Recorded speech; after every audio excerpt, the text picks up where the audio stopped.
गरीब आदमी का एसी वाला पंखा। एक समय की बात है।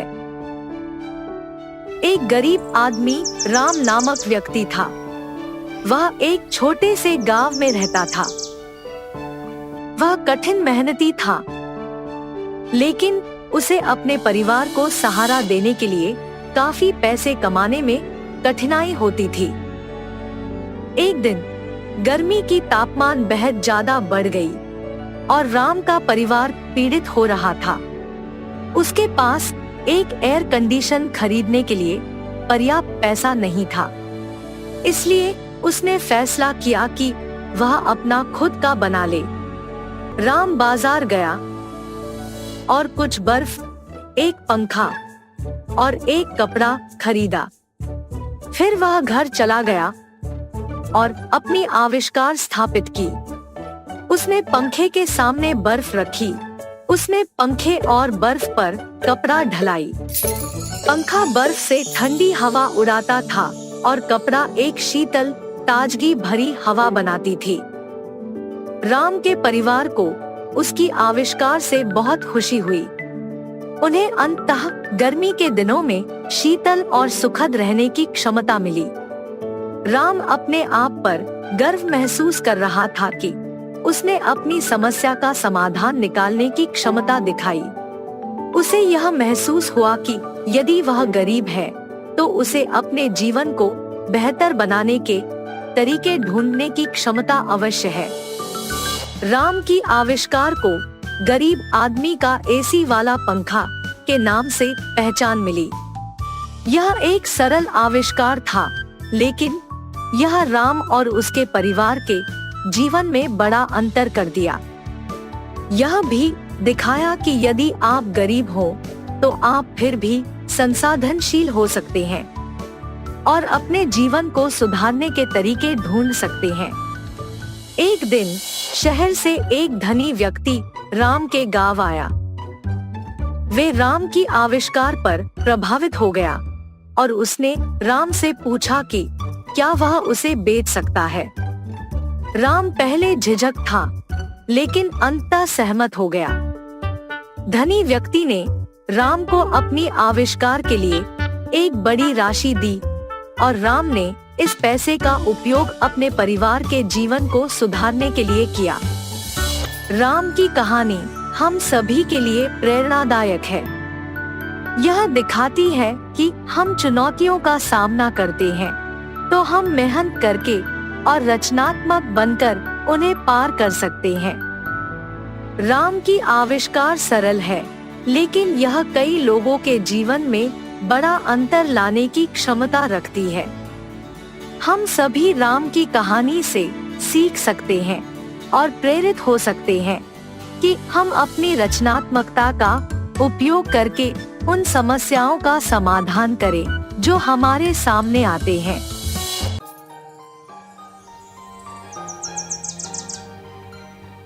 वाराणसी नामक एक शहर में था एक जवान लड़का देव, जो अपनी विधवा माँ के साथ रहता था।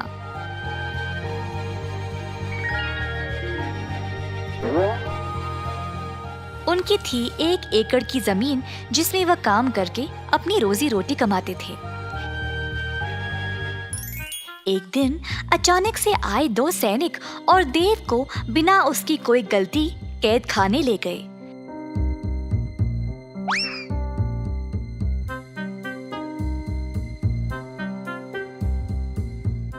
देव की माँ ने सैनिकों से बहुत भीख मांगा, पर उन्होंने उनकी बात नहीं सुनी और उसको कैद खाना ले गए।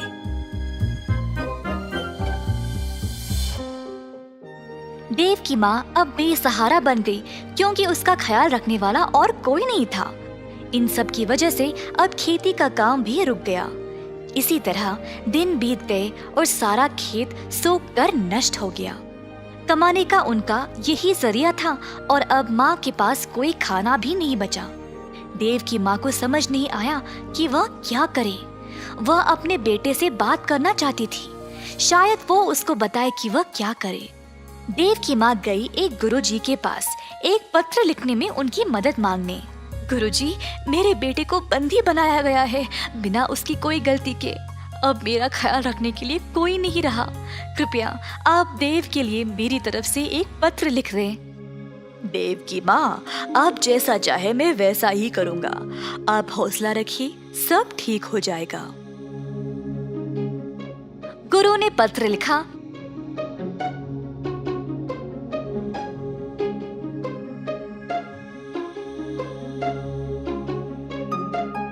और फिर देव की माँ उसको कैद खाना ले गई।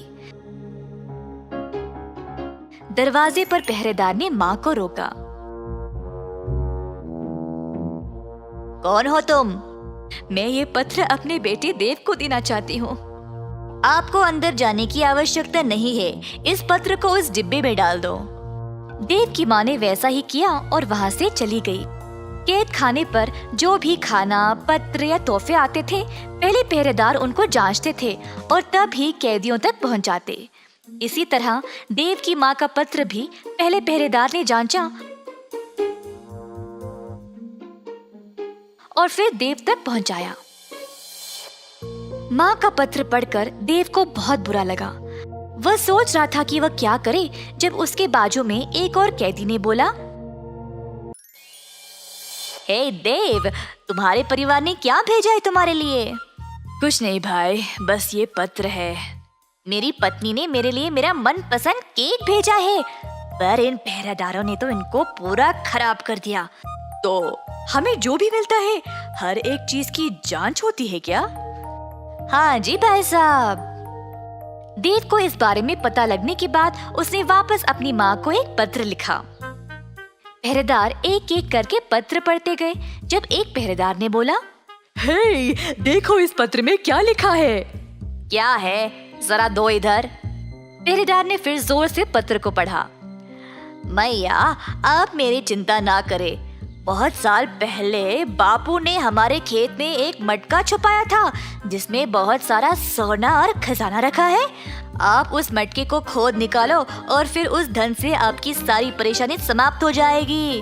अच्छा, चलो भाई, जल्दी जाकर इस खजाने को ढूंढ निकाले।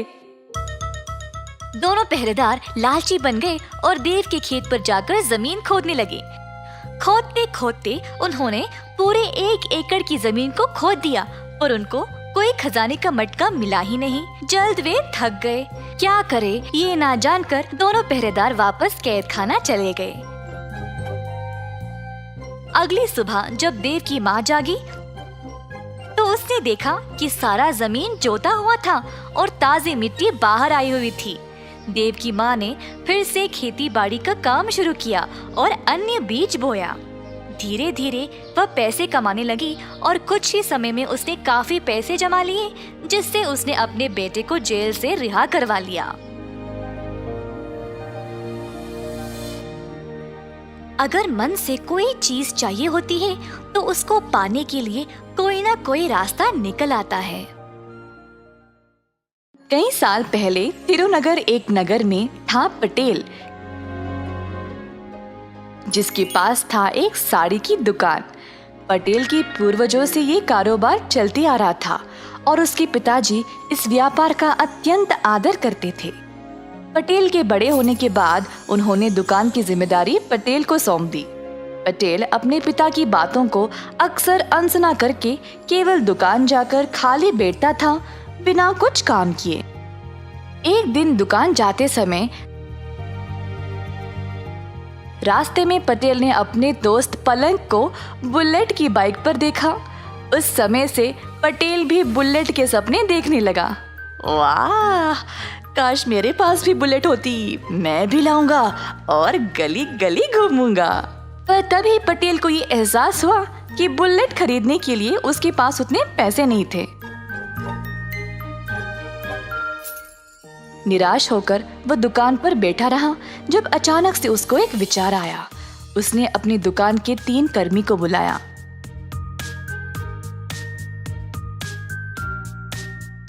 अरे जरा बताओ, हमारे पास पूरे कितने साड़ियाँ हैं? साहब जी, हमारे पास शायद लगभग 50 साड़ियाँ होगी। बस 50?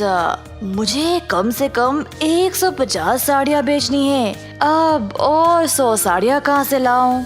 साहब जी, मेरा दोस्त एक थोक व्यापारी है। उसके पास एक साड़ी तकरीबन 100 से 250 रुपये के बीच में मिल जाएगी। माल हमारे जितना अच्छा नहीं है, पर सस्ता तो है। अच्छा, एक काम करो, उसके पास जाओ और एक साड़ी 100 रुपये के दाम पर 100 साड़ियों को ले आओ। किसी को इस बारे में नहीं बताना, ठीक है? तो हमें फिर 10,000 रुपये की जरूरत है। आप पैसे दे दो तो हम माल ले आएंगे साहब। पटेल के पास 10,000 रुपये भी नहीं थे, तो वह अपने 50 साड़ियों को 1,000 के दाम में बेचने लगा। 15 दिन के अंदर उसने सारे साड़ियां बेच डाली और उन पैसों में से 10,000 निकालकर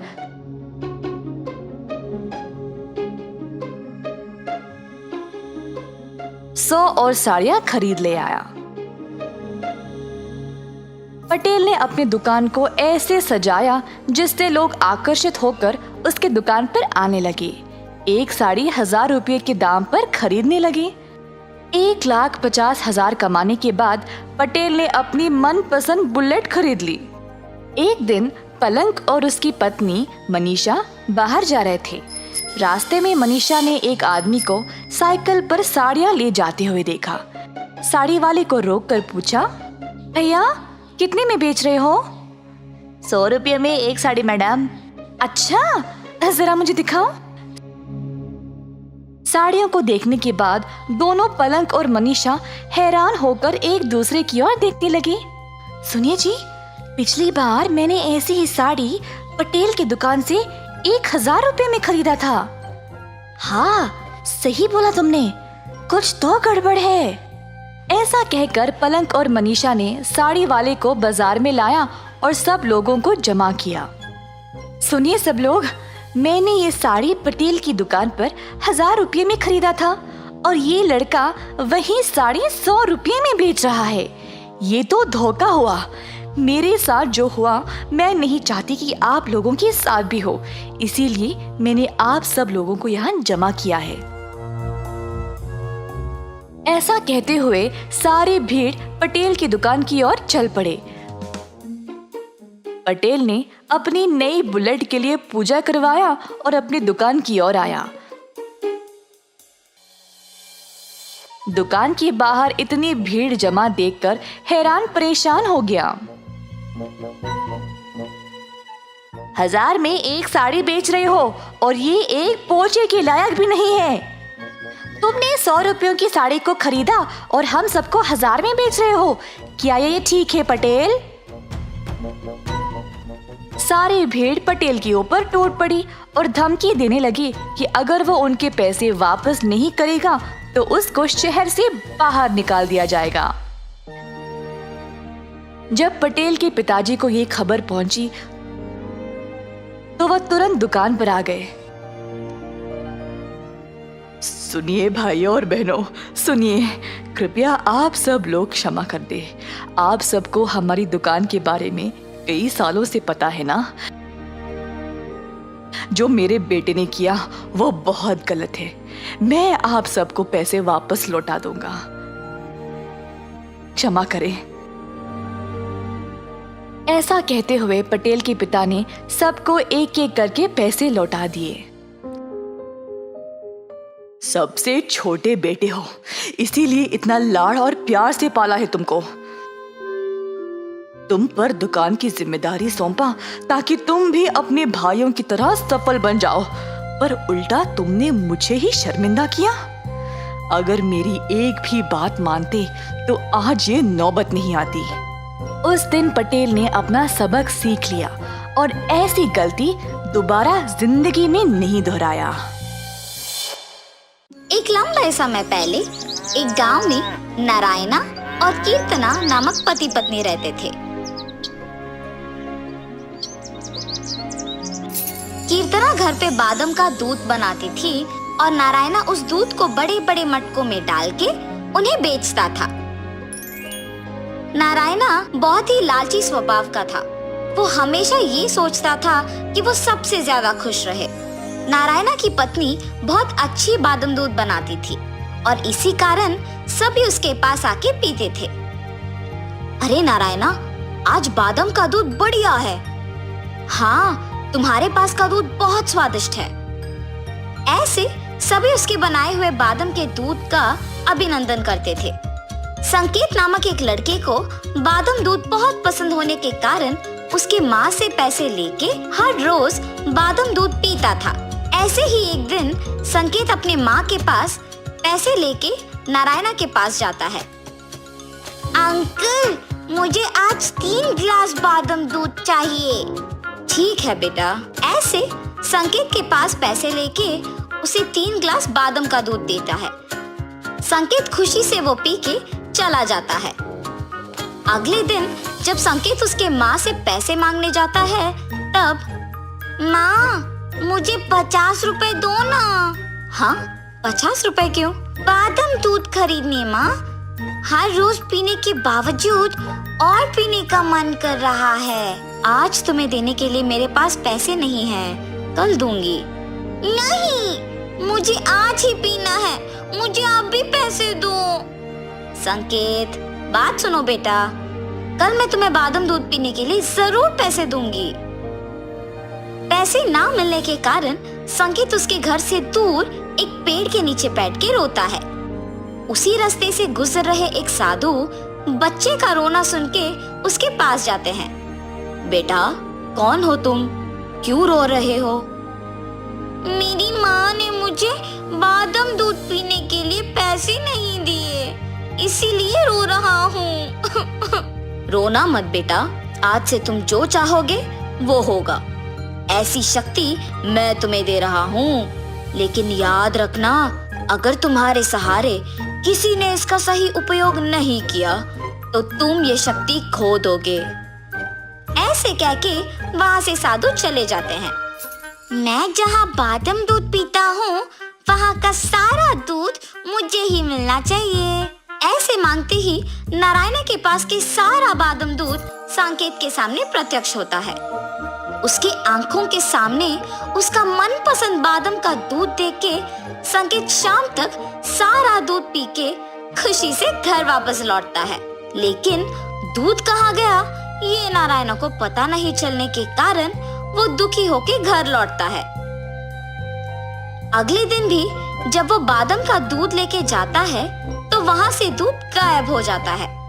उस कारण वो घबरा के ढूंढने लगता है, लेकिन शाम तक ढूंढने पर भी नहीं मिलता है और ऐसे ही दुखी होके घर के लिए निकलता है। रास्ते में उसे एक पेड़ के नीचे उसके मटके के जैसे कुछ दिखाई देता है और वो उसके पास जाता है। अरे, इन्हीं मटकों में तो मैं बादाम के दूध लेके बेचता हूँ। ये यहाँ कैसे आए और कौन लेके आया होगा? मुझे जानना ही होगा। ये सोचते सोचते वो सारी रात नहीं सो पाता है। नारायणा अगली सुबह उठ के हमेशा की तरह बादाम का दूध मटके में भर के बेचने चला जाता है, मगर थोड़ी ही देर में सारे मटके गायब होते देख सोच में पड़ जाता है। हाँ, अब भी दूध गायब हो गया। अगर मैं उस पेड़ के पास जाके देखूंगा तो शायद कुछ पता चलेगा। ऐसे सोचकर उस पेड़ की ओर चलता है। वहाँ उस पेड़ के नीचे संकेत को देख नारायणा आश्चर्यचकित हो जाता है। वो उसके पास जाता है। तब संकेत दुकानदार को खुद उसके पास आते देख दंग रह जाता है। संकेत, तो तुम मेरे बादाम के दूध को गायब कर रहे हो? ऐसे पूछने पर संकेत डर के मारे चुप रहता है। तुमने ये सब कैसे किया? अगर तुम सच बोल दोगे तो मैं तुम्हें कुछ नहीं कहूँगा, वरना ये बात सबको बता के इस सब का पैसे ले लूंगा। अगर मैं इस अंकल को सच नहीं बता दूंगा तो मेरी माँ को सब पता चल जाएगा। माँ मुझ पे गुस्सा करेगी कि इतने पैसे देने पड़ गए। ऐसे सोच के उस आदमी के जोर से पूछने पर सब सच बता देता है। ये लड़का तो बच्चा है, इसको पता भी नहीं है कि उसके पास क्या है। मैं इस लड़के को बादाम दूध देके उस शक्ति का उपयोग करूंगा। इस गांव में सबसे बड़ा दुकान मेरा ही होना चाहिए और मुझे एक ऊंचे स्थान में रहना है। ऐसे मांगूंगा। तुम्हें मेरे पास का बादाम दूध अच्छा लगता है ना बेटा? तुम्हारे लिए मैं हर रोज मुफ्त में बादाम दूध दूंगा, पर मैं जो कहूंगा तुम्हें करना होगा, ठीक है? आप कह रहे हैं कि मुफ्त में बादाम दूध देंगे ना, तो आप जो बोलोगे मैं वो करूंगा। इस गांव में सिर्फ मुझे बादाम के दूध बेचना है। इतना ही नहीं, मुझे एक बड़ा दुकान लगा के बादाम दूध को बेचना है। ऐसे मांगो। सांकेत साधु की बातें भूलकर नारायणा की बातें सुनकर वही मांगता है। उस कारण वो उस शक्ति को खो देता है। बहुत बार प्रयत्न करने के बावजूद कुछ नहीं होता है और इसीलिए वो दुखी हो जाता है। इतने में संकेत को साधु की बातें याद आती है और वही बात नारायणा को बताता है। तब नारायणा को उसकी गलती का एहसास होता है कि उसने कितना लालची स्वभाव से सोचा था। मेरे स्वार्थ और लालच की वजह से ही इस लड़की की शक्ति का सही उपयोग नहीं कर पाया। अब से मैं सभी की भलाई की प्रार्थना करूंगा। ऐसे फैसला करता है। संकेत, तुम्हारे मर्जी के अनुसार ही हर रोज मैं तुम्हें बादाम दूध दूंगा। यहाँ जो हुआ वो किसी को मत बताओ, ठीक है बेटा? जी अंकल। तब से नारायणा उसका स्वार्थी और लालची स्वभाव छोड़ के सबकी सहायता करते हुए संकेत को दिए वचन के अनुसार हर रोज बादाम का दूध देते हुए उन्हें बेच के पैसे कमा के खुशी से जीता है।